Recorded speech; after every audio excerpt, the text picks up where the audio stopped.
We grow when we give. We grow when we give. We grow when we give. Nosotros crecemos cuando damos. We grow when we give. 与えるとき成長する。 We grow when we give. Welcome to R.O.G, Return on Generosity, a podcast celebrating generosity at work. Not financial giving, giving valuable time, alternative perspectives, and genuine collaboration.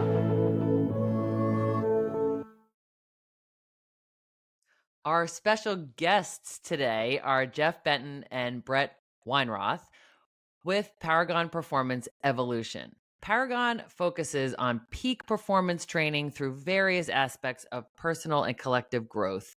By developing customized leadership and high performance programs, Paragon focus is to create a significant impact on client organizations ranging from Fortune 500 companies to special forces, professional athletes, leading academic institutions, global first ladies, and even astronauts. Paragon's approach is holistic, combining transformative methodologies with a deep understanding of human behavior. Their purpose is to help individuals and organizations reach new heights of success and fulfillment, and they do it really well. What I appreciate most about you, Jeff and Brett, is your warmth, sensitivity, and your genuine commitment to humanity. You help us move from chaos to coherence. Welcome to R.O.G, Jeff and Brett. Thank you. Hi, Shannon. Great. It was so nice meeting you.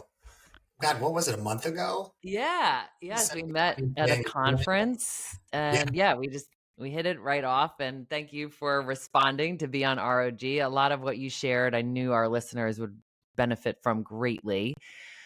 So thank you both. I would love to start with a little bit of your background. So maybe Jeff, we'll start with you.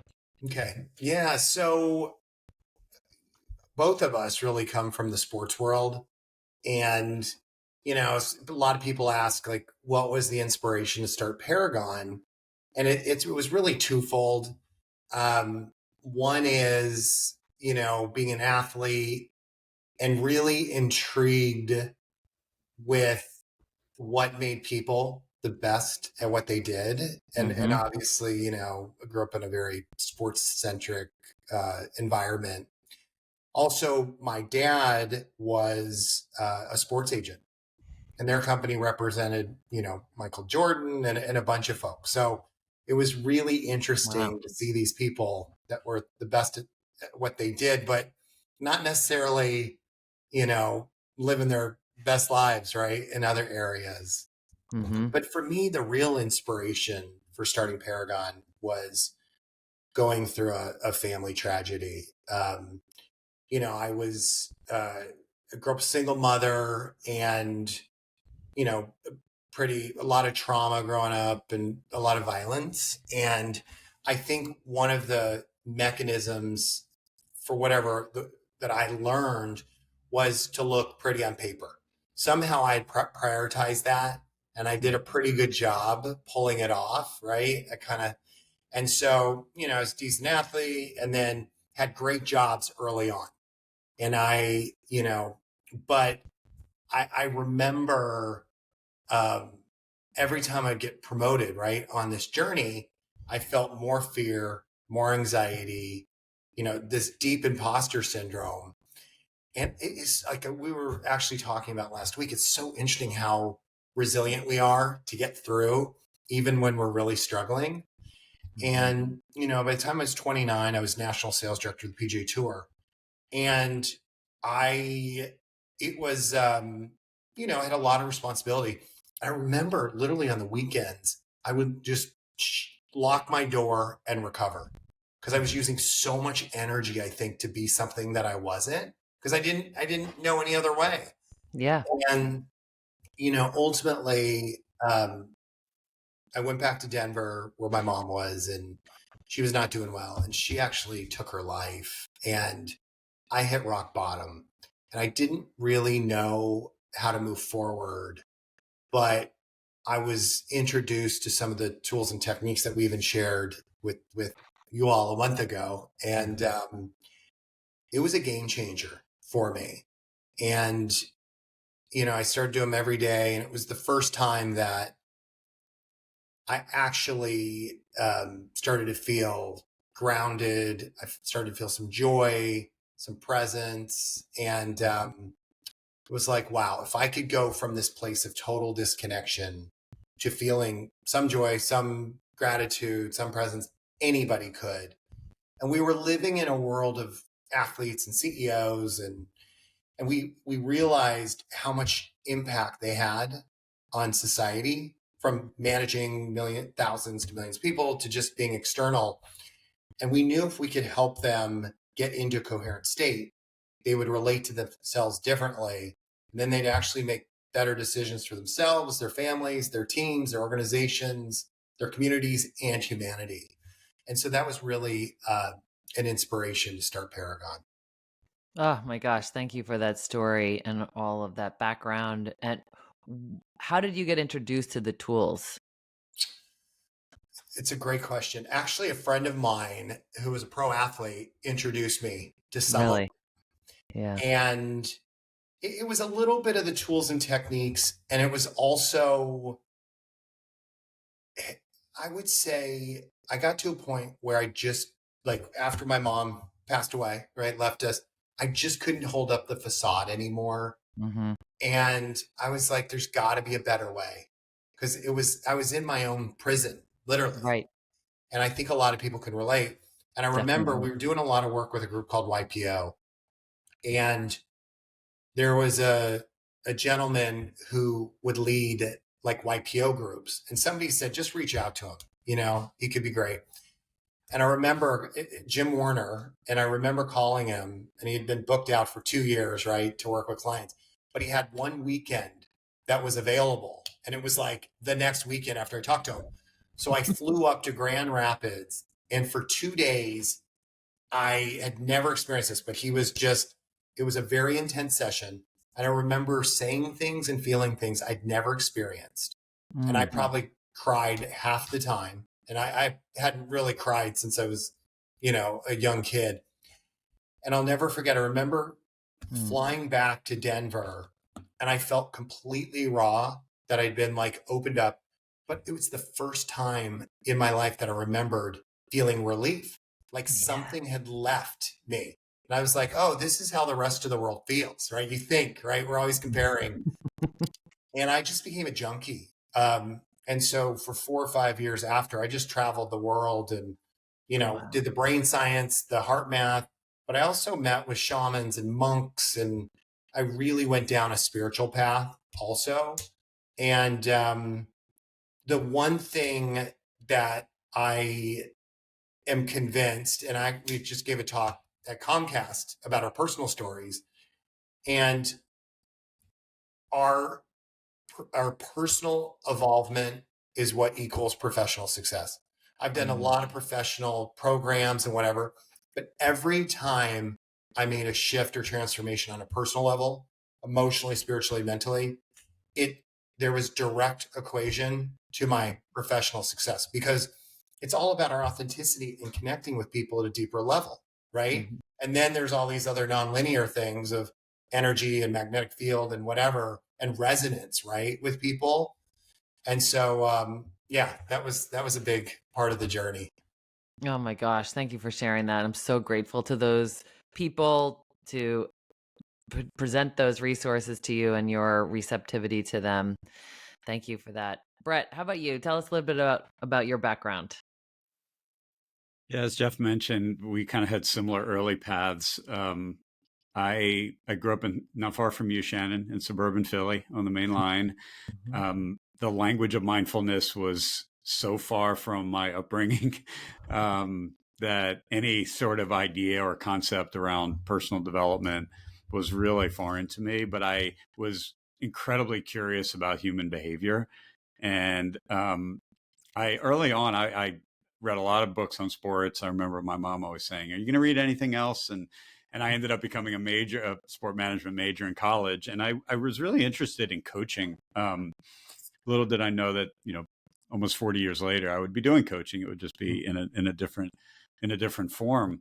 But I used to kind of think of things in terms of like coincidence and fate. And every time Jeff tells his personal story, I think about the little pebbles, the ripples in the pond that led for us to be connected 30 years ago.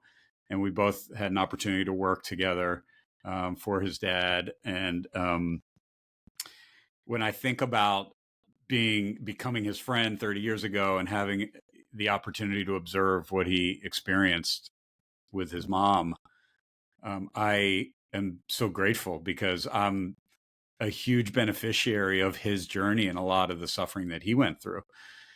And, I had kind of a similar experience early in my career where I was in sort of a dream role with a global firm, managing really well-known personalities and athletes, and had a lot of responsibility at a young age, and definitely felt the fear and the imposter syndrome, but was kind of raised in an environment where you just kind of push through and you persist, and always felt like I had a positive mindset, but never really understood what that meant kind of neurologically or psychologically. Had a few health issues early in my career that I would kind of brush off, but kind of persisted over time. And looking back, I now truly understand it was my inability to manage stress or even acknowledge it or understand what it was doing to me. And I always like to say, I had two really memorable panic attacks in my kind of late 30s that were a bit of a wake up call for me. And so as Jeff and I were joining forces in business, a little bit after that, it was clear that I had to make some changes in my life if I was going to be the best version of me. And a lot of his experience really rubbed off on me, and I got very curious. And Jeff is incredibly generous with his the sharing of his experiences with his friends and with clients. And if you get to know Jeff, you can appreciate that. It's really been a huge gift for me. And so just starting out and trying to incorporate more mindful behavior in my life at the very basic level, which was hard because I was not a sit still sort of person and my body was not wired for it. But I definitely started to appreciate the benefits of what we teach our clients and just the simplicity of it. And our stories are a little bit flipped because it was a family tragedy that led Jeff to the journey. And for me, my journey, in terms of self-development and growth, started from a variety of reasons. And now it's kind of come full circle, dealing with a young adult child who's managing mental illness the last 4 years. So being able to marry our work, the purpose-driven nature of what we do, the care that we provide, the level of service that we desire to provide for people, in terms of changing and transforming the way they show up every day, the way they interact with people, and to be able to apply what we teach to my own personal experience has been so profound. That I think in prior days I would have probably gone into a shell, and I'm not really sure what the outcome would have been, but it would not have been the feeling of gratitude, which is what I'm filled with, despite all the challenges, because I'm fully present in who I am today, and I can connect to people in my world in a different way. And I get to use the experience, my personal experience, to really connect to and fuel our purpose. And that is something I never anticipated when we started this journey of Paragon. But Right. man, am I just so grateful for it. Oh, incredible. And I wish our listeners could have the opportunity, and maybe they will in the future, to see the two of you in person together, because there's such an energy between you, and you can just hear it in the way that you're describing your stories and your connections and how you support each other. And it's just a beautiful example of not just a business partnership, but a genuine, deep, authentic friendship. And I so appreciate you saying, Brett, about how you use these tools and it has helped you. You've built this practice, you've had this discipline, you've set these routines and habits that you're going to teach with our listeners how to do some of them in this conversation, which I also appreciate, because I think we can relate to that, being overwhelmed and stressed out and burnt out and feeling like an imposter and feeling less than. I mean, those are really relatable emotions. And I don't hear you suggesting that we shouldn't have those or that you don't have those, but you're saying with the right tools and frameworks, we can work through them, and then we could even become stronger on the other side of that. Absolutely. Well, we So, know what stress does to the body. yeah, That's been one of the greatest learnings, I think, in this journey, is just understanding when we're faced with stress, how it impacts us. And so absolutely. once you acknowledge that and you kind of go down that path, you can see it in other people. You Yes. recognize it in, it's crystal clear. And so I think thank you for those kind words about just kind of what you experienced during the workshop together. I think in prior days, we would have been so concerned with the performance and appearance. At least I know I would have been, because I really cared what people thought about me earlier on in my life. And it probably ended up, being a lot of wasted energy. Just So like staying with that, I think negative emotions and like the negative effects of stress is something that we should talk about. And then, the reflection of in the past, you caring more about what people thought about you. I mean, like, how did you get through that? How did you get to where you are today? I know there's no shortcut, but I'm just curious about, what are some of the ways that you can recommend our listeners practice different ways of modifying our thought tracks? Well, I would have said earlier in my career, how did I navigate through it? I probably ignored it and pushed it under, and tried to rely on kind of whatever natural gifts I felt like I might have been, been blessed with. Hmm. I mean, there was no sense of, kind of preparation or recovery. It was more about the kind of appearance piece of it. Um, and now, one of the things we really stress is that understanding about stress, that we're all subject to it. But there's good news about it, right? As we say. So the first thing is we know that the body has this natural fight or flight response. We've been hearing certainly a lot about it more lately. And it was very adaptive many, many, many centuries ago for our ancestors. But it's not in today's world because of the pace of life. We were talking earlier off air, just about all the things we each have going on in our lives, and we're now coming up in the holiday season. So it's natural for people to feel the crunch of time and responsibility.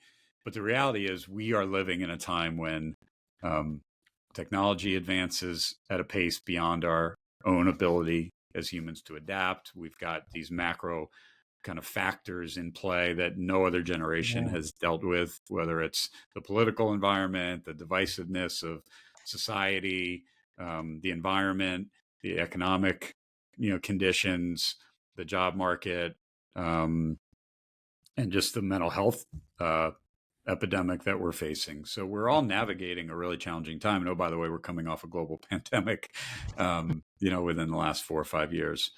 And so understanding that as all these things are happening in our external world, it impacts the way our nervous system functions. And it really impacts the way the brain in particular functions. So the stress and how the body responds to it. The first thing is that, because we're human beings, we're emotional beings. So our emotional center tends to override the executive functioning part of the brain when we're under stress, and we fall back on whatever automatic behavior patterns we've developed over time. I always say, if you were an impatient person before the stressor, chances are you're not going to be more patient as you're dealing with stressful things in your life. So I think that's kind of the first thing, is acknowledging the stress, understanding like, hey, we're all dealing with something. It's out there, but we can handle it. That is important to hear and to be reminded of. And I vividly remember you two talking about how our brain, the unconscious brain, and how we have 60 to 70,000 thoughts per day, which I took a picture of your slide because I thought, oh my gosh, that's a lot of thoughts. And as a female, it might even be more than that. But the staggering stats, I mean, I don't know. I don't want to steal your thunder, but I'll share two of the stats, and then would love for you to fill in the blanks here, but 90% of those thoughts are the same as the day before, and that 70 to 80% of those thoughts are negative or harmful. And I was like, oh no. So what else can you fill in about that, Jeff? Yeah, I think the biggest thing why we share that is we're all having the same human experience, and we judge ourselves, right, for having these negative thoughts. And we say things to ourselves we'd never say to anybody else. So when we can start to understand the mechanics of our brain and how we're wired, then it becomes less personal and we can start to make different choices. And so when we understand that, and then when we share that there's a different way, right, that we can actually start to rewire our brain. And I think it's a couple things. Like we have this trauma, and before age 7, we're so impacted that those belief systems take over, but it's not really who we are, right? Like we're these beautiful divine souls, but if your parents or whoever is telling you you're not good at this or not, you start to take it in. It's really not true. When you start to understand that, you're like, I would say one of the biggest things is through our teachings is people can start to understand that they're the creators of their own life, right? It's an inside job. And when they start to understand how the brain works and emotions work, and that they have much more influence over it, that it's not just some external factor that's just sort of dictating life, that it's all within.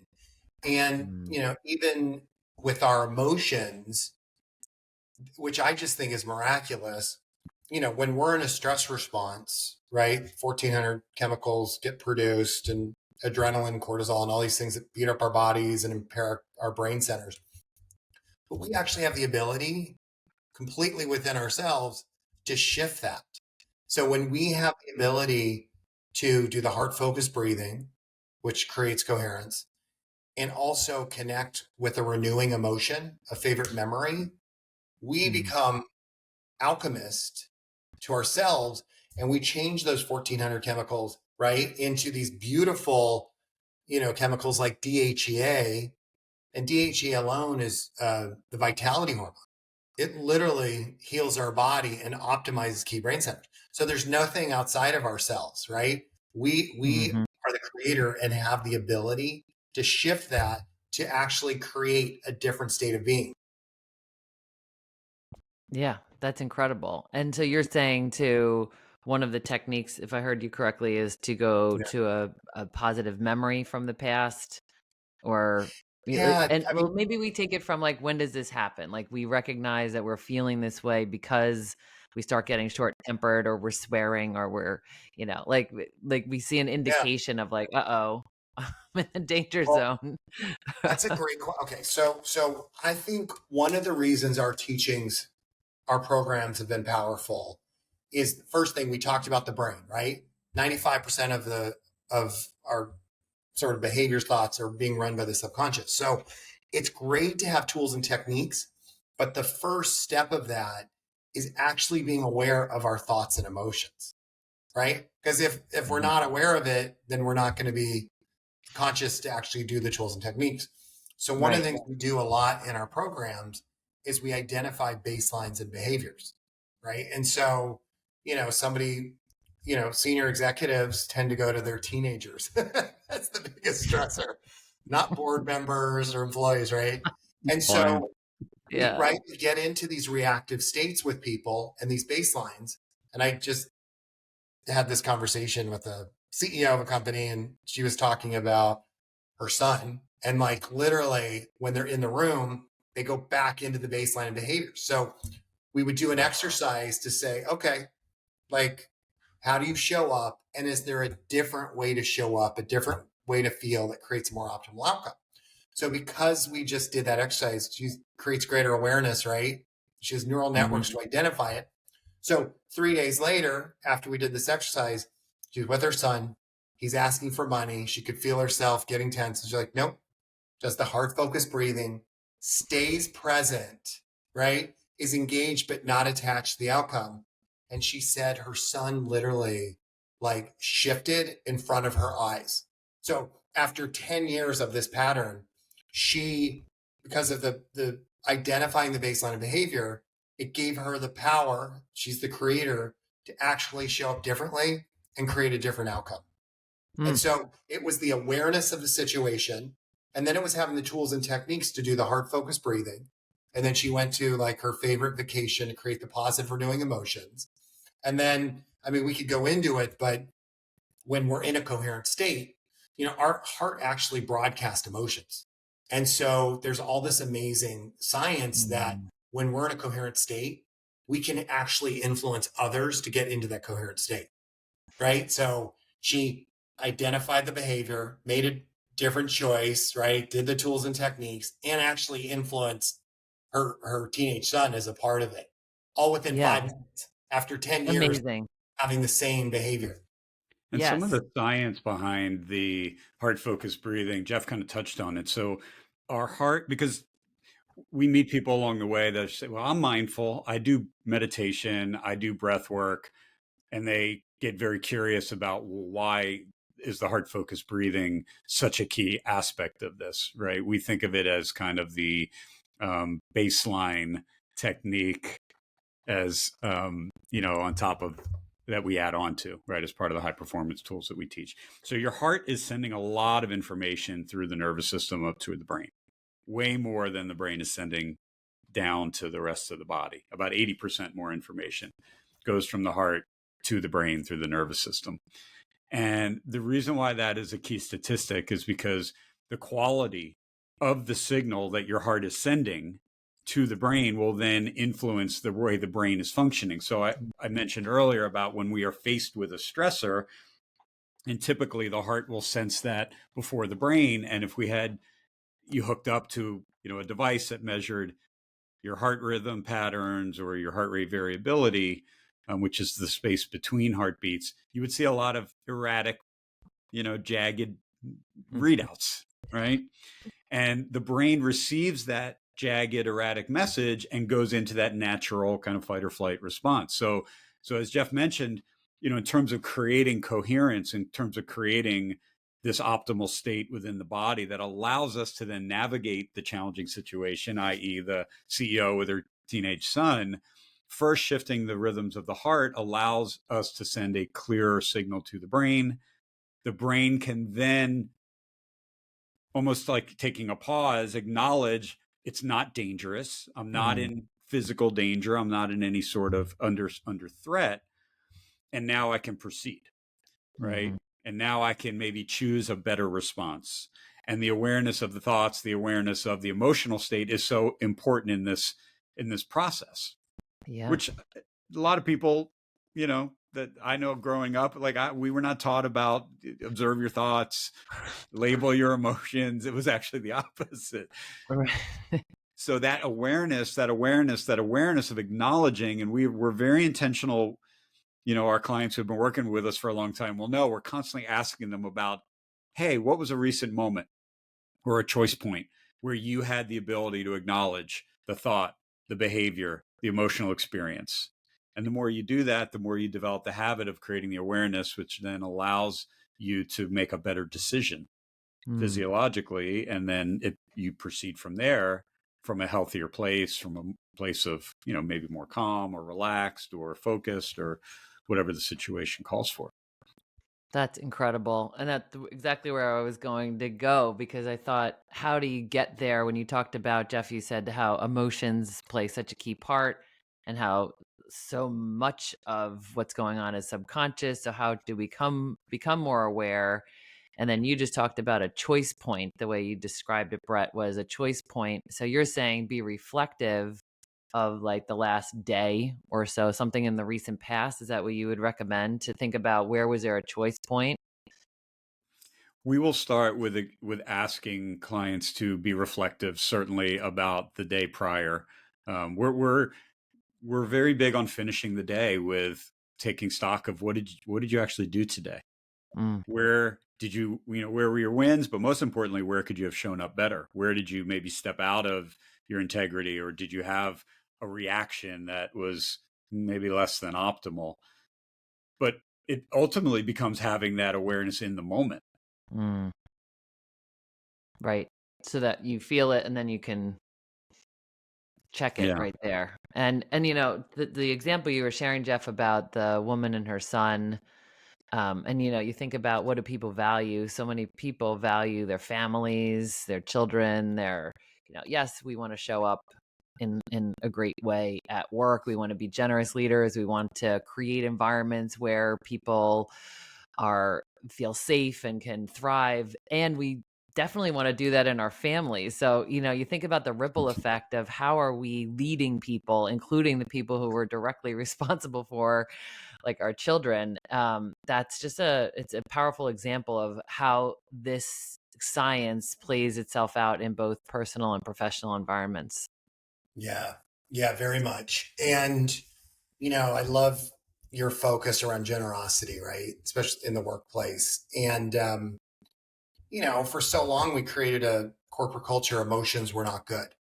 Well, we are having this human experience. And if we're holding in the emotions, they're going to come out in other ways, right? And so one of the things where we've seen significant change, it was interesting. Brett was just at a higher education conference with 300 universities. And Cornell did actually a case study on how we've kind of helped shift their culture, which was great. And tell us. They're an amazing group. And, one of the things they've pointed out is, initially when things were challenging and stressful within teams, everybody go into their silos, right? And they get protective. And now they come together. And so a big reason for this is, again, Brett talked about, we're living in a society, it's going at, quantum speed and constant distractions, and we're not wired for it. And when a leadership team, when they're in a stress response, our brain literally goes into survival mode, and you look at everything and everybody as a threat. And it's just how we're wired. We've been wired that way for thousands of years. And so when some, stress is happening, you're going to look at your senior, your fellows, senior leadership team member as a threat. And so what we do is we continually create safe spaces for people to be their authentic, vulnerable selves.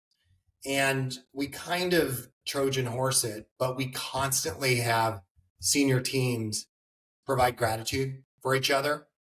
And so even if it's a popcorn, right? Just popcorn it to Sally, 1 to 2 words of appreciation. But every time we create that safe environment and they express gratitude, they get to be vulnerable and authentic, it rewires their brain to see each other differently and to actually trust and love each other. And again, we're having this human experience, and we all want to be loved and seen and accepted. And for some reason, we've created different rules within the corporate culture. But as teams can really start to feel connected, the nice thing is it's the ultimate high performance tool also. Yeah, no doubt. What are some of the ways that you see generosity in your workshops that you lead? I think when we create a safe environment, right, where people get to show vulnerability and authenticity, and there's tears, or people sometimes share stories they haven't shared with anybody, and they're doing it with their colleagues. The way it makes me want to cry, like the way their colleagues show up to support them with kindness, with presence, with hugs, with support, it starts to reframe what the workplace experience can be and the team experience. And it starts to have them connect at a deeper level. It becomes more than a 9 to 5, just trying to get through the day. And it's really beautiful. Yeah. And I think that's great encouragement to our listeners who will be in team events and one-on-ones and discussions for them to know that when they share that authenticity, their genuine feelings, when they have the right opportunity to share something about who they are personally, what they're going through, it really is like the glue that helps to create the trust.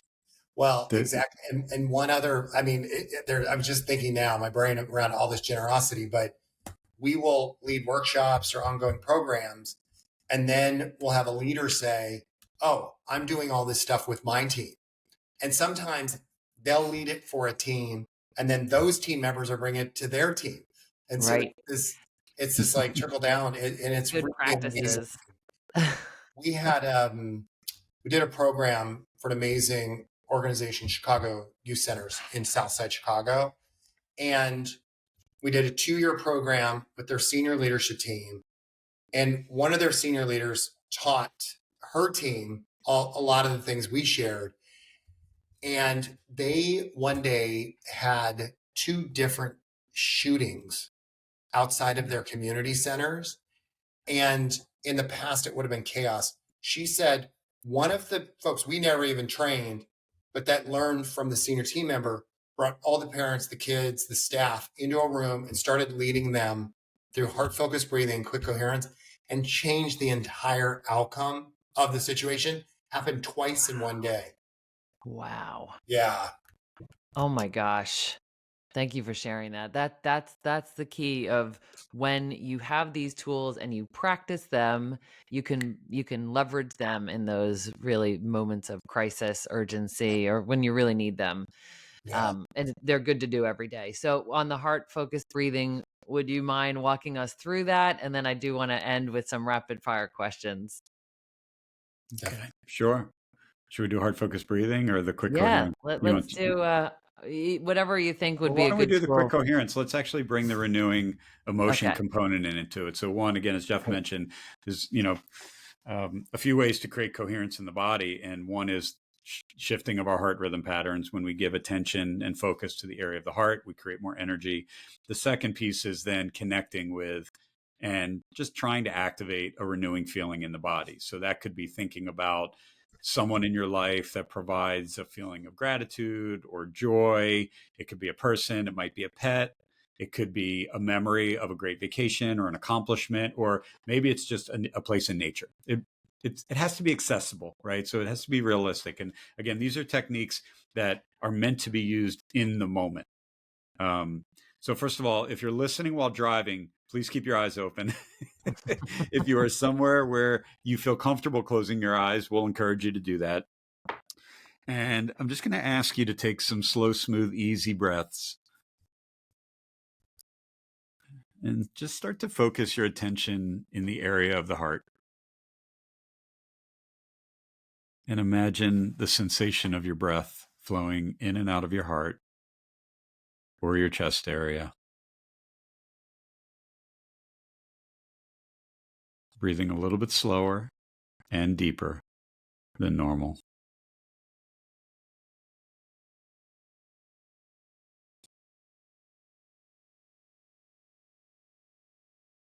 And on your inhales, breathe into the area of your heart as if that's the only place where the breath can flow into your body. When you exhale, breathe from the area of your heart as if that's the only place where the breath can leave your body.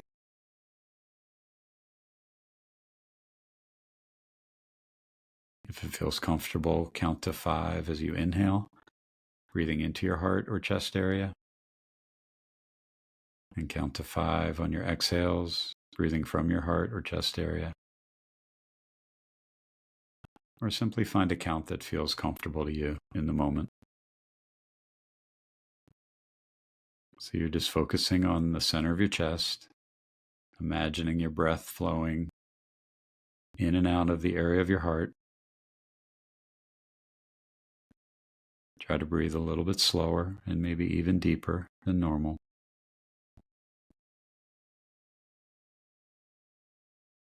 And as you're breathing through the center of your chest, just try to connect with that positive, renewing feeling you just identified. This could be a feeling of joy or gratitude, appreciation, care. Might be a feeling of calm or ease. And as you breathe through your heart, gently extend this feeling to yourself. And set the intention to sustain this feeling within the body.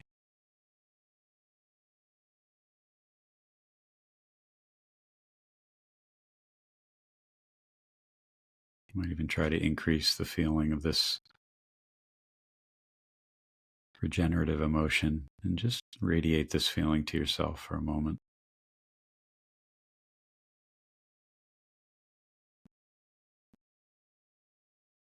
Might even notice a different level of calm within your body, maybe a deeper level of peace or stillness. Just try to anchor in this feeling. Take a few more gentle, deep breaths, breathing through the center of your heart.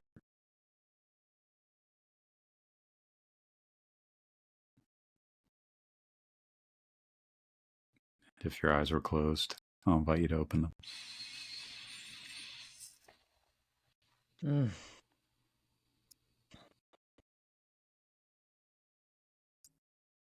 So that is the quick coherence technique. And again, shout out to our partners at the HeartMath Institute who have been instrumental in developing many of these techniques. What we love about them is they're based in science. They're easy to use. You can apply them in real time while you're driving in traffic, standing in line at your local coffee shop, in a meeting where you feel tension starting to rise. You could literally be doing that. No one will know. Right. So it's like activating your own inner superpowers. And as Jeff said, the power of that is immense. When we start to radiate that emotional intelligence from the heart out into our environment, we have a real impact on other people. There's a lot of quantum science behind this that is supporting, this data. There's a lot of research on this. Oh, for sure. And you talked about being the creator of your own life, right? That's one of the ways that we can do that, to give ourselves that space and the anchoring to those memories and those thoughts and the breath, following the breath, elongating the breath. That's beautiful. So the last couple minutes that we have, I just wanted to ask a couple of rapid fire questions because I'm curious to hear your thoughts today. One of your practices is setting your morning intentions. So I'd love to hear for both of you, what were your morning intentions today? Well, my morning intention every day is to, one, be just really open, receptive, and flexible to whatever comes my way. Whatever the universe is bringing me, I'm going to be as open and flexible. My other morning intentions are to just experience life from a place of full gratitude. Like, what a blessing it is to have the day to, just take on whatever is in front of me. And, and certainly good health for me, good health for my family, my friends, the people in my life. Those are intentions for me as I go forward throughout the day, is to just kind of take it as it comes. For me, because I've just been traveling so much, and I was a little slow last night. It was really to be present today and in my body, and just because we can get disconnected from our bodies, right? We go. And so it's just to be completely present in that moment and just aware of my body and get back into that creator state that I'm choosing, what chemicals that I'm producing. So I already feel better. Like, we shared with you, like it was a rough day. And I mean, I already feel great. Like, just good being here with you and going through the quick coherence. And it's like, I feel like a different person. And that you're back on. Yeah. And the feeling, right? I think we know when we're not in that place. Yeah. And you're giving us tools to return to that place. Just for fun, what is something that never fails to make you laugh? Oh, wow. My daughter, her wit on like text messages. I'm just forever humored by the way she communicates. It really warms me up. Just use a lot of emojis. She is not a huge emoji. That's a great question, Okay. Shannon. She's not a huge emoji user. She will normally comment on my use of emojis. Okay. But she just is like, and when she was younger, we used to joke she had the elephant brain. She remembered everything, but her wit as a young, second year college student, it just blows me away, and I just can't help it but laugh every time I think about it. It lights me up. I love it. And as a fellow fan of gratitude, I just wanted to end with, what are you grateful for right now? And I'm just grateful for the opportunity to share our work with people. It's incredibly powerful for us to be able to do this work. It really is a gift. So thank you for the opportunity to share it on your airwaves, so to speak. I mean, obviously, I'm grateful for this guy right here, my soul brother, and my family, obviously, but just grateful for this process, to go through the process, Yeah. and to experience the challenges of the day. I'm learning more and more that that's where all of our growth comes from. Yes. Is those moments where we're really challenged, and not to push them aside or wonder why, but to just really embrace them. Yes. Oh So, my gosh, brilliant. this guy has modeled that for a long time. So I'm grateful for his for his kind of leading it. Well, I'll make sure all of the links to your resources are in the show notes so everyone can access you. And we just so appreciate you making time and connecting and sharing your light with us. You're amazing. Thanks, Shannon. We're humbled. Yeah, absolutely. Appreciate it.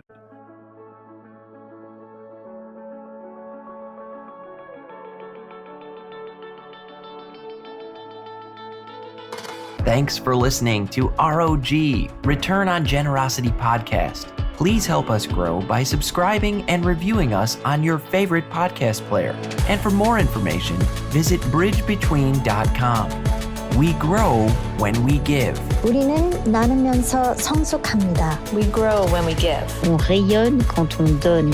We grow when we give.